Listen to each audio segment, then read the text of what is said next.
No other system can say that, but because of our staff and our processes that we have in place, just like a franchisor, we're going to keep on hammering that every single year. There's definitely that aspect because everyone here loves their job and they love our customers. Wow, that's pretty awesome. Pig-headed determination, just keep going and know that what you're offering is of value to the market.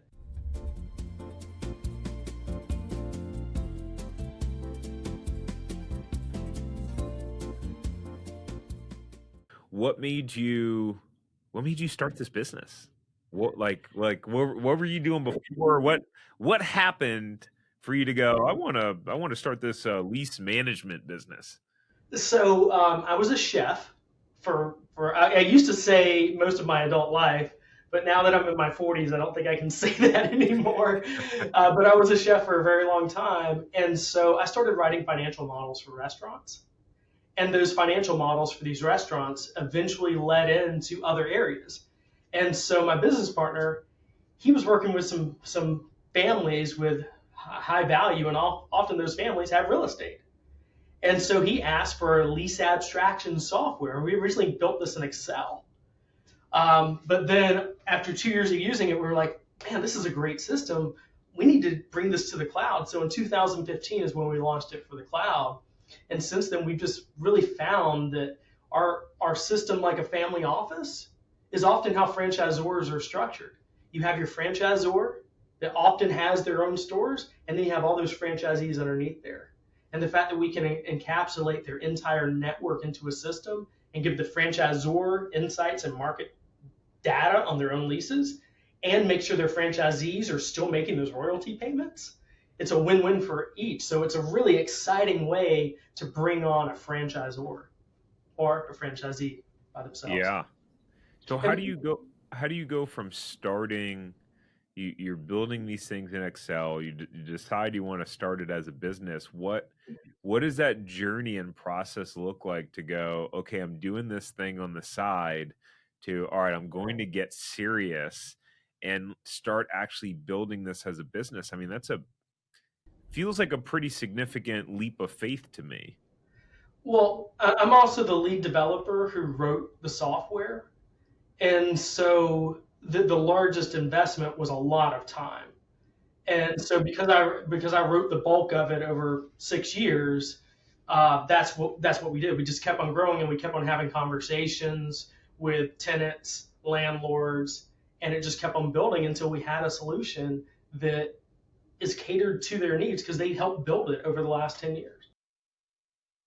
Wow, that's pretty awesome. And I think that's something that that would make you guys unique, right? Where I would imagine some of the other players in this space, they're big corporate companies where you don't get that kind of small business feel and love, right? I think somewhere on your website you put something about like Southern Charm in there. Yeah, I yeah, we're, got that.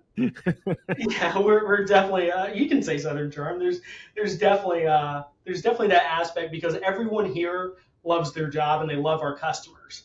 And so when there's an issue, they're the ones calling. Like we're looking at the reports. You're getting those automated reports, but our own staff is going back and being like, Joe, you need to return my phone call. You need to exercise this option.